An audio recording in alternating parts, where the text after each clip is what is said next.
welcome you to our YouTube channel PNJ Legal. We are 12-year-old law firm. On this YouTube channel, we are bringing lot of the complex legal topics to you. We are also presenting lot of business opportunities for the entrepreneurs to get ventured into. OSP license. Introduction. OSP is an abbreviated term of other service providers. So, how to get this license? What are its prerequisites? What documents will you require? What restrictions are there for an OSP operation? We will be looking at that in this presentation.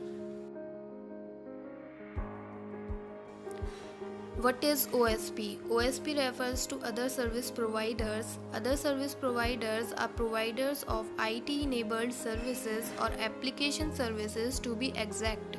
These providers are basically companies who engage with services such as BPOs, call centers, etc. Now, all of these services are provided through telecom resources that in turn are provided by the authorized telecom service providers only. An OSP license is a form of registration where a company becomes eligible to provide other services.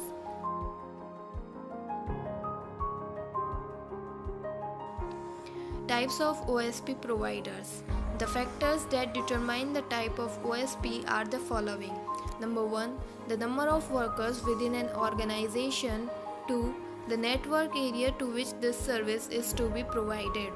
Adhering to the aforementioned factors, two types of OSPs exist. Number 1 is domestic and other one is international. How to obtain OSP license? The way to obtain the OSP license, you need to follow the following steps. 1. Gather and collate the documents in a proper fashion. 2.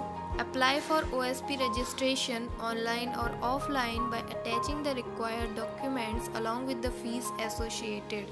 3. After an specially scrutinized examination, you are going to get the license.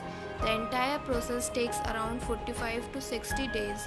Now let us dive deeper into this process.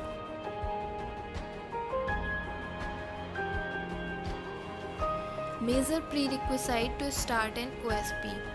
In order to start an OSP center, you need to have a proper foundation through which you are going to operate. This foundation comes in the form of an incorporated company. Yes, you will first need to go through company registration. The resulting business entity then shall become the focal provider of other services. The process of company registration involves its own set of intricacies. However, once you register your company, you can begin with the rest of the process. That's being said, if you already have a company registered, then you already has access to the foundation upon which you can build an OSP. Documents. Number 1. COI. 2. MOA and AOA, which stands for Memorandum of Association and Article of Association. 3. A board resolution. 4. Note of business nature. 4. Form. A form is the primary document that the aspirant of starting such a business should fill in a correct fashion.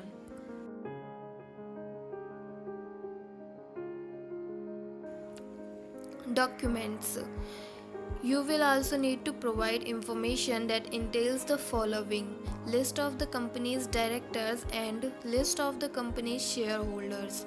One cannot just collect and fill these documents and just submit the application, for either a chartered accountant, a company secretary, or a public notary would have to attest to them.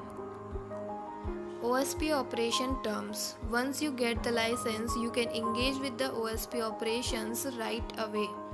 Let us follow the crux of it through the following points. 1. The telecom resources that an OSP avails should only be provided by an authorized telecom center. 2. Only authorized internet service provider is to provide internet resources to the OSP. 3.